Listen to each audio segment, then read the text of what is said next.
Het Hagedoornveld op het Ameland tussen Nes en Ballum had hem ontwikkeld naar een van de wichtigste natuurgebieden van het Waardeiland. Maar dat is net vanzelfsgong, want het gebied is voor Slijn nij injochten. Goed, treien heel Ierlien, 4 keer ik, doet iets wie het project de werinrichting van dit gebied wie kleer. Het is een stuk diverser worden, volle iepener. De route is van een groot pad fut. En dat moest dus eens een grotere variëteit van natuur opsmieten. En dat is best slagen, ze vindt de natuurbeheerder.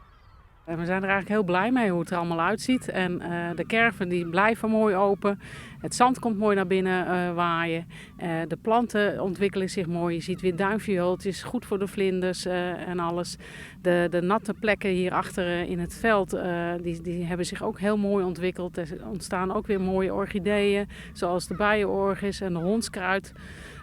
Maar ook de natte plekken voor vogels. Het is echt een lokplek voor veel vogels. En dat ziet er fantastisch uit. En nou is het zaak om het zo te houden, zodat een zeldzame breedvogel, liek als de skatekster, vaker weeromkomt. Ja, je hoopt inderdaad dat het zo lang mogelijk open blijft. Maar soms heb je daar toch weer een machine nodig. Maar die proberen we zo min mogelijk in te zetten. En daarvoor hebben we bijvoorbeeld de koeien. We hebben landgeiten erin gezet. En die doen eigenlijk perfect werk. Die houden de boel mooi kaal.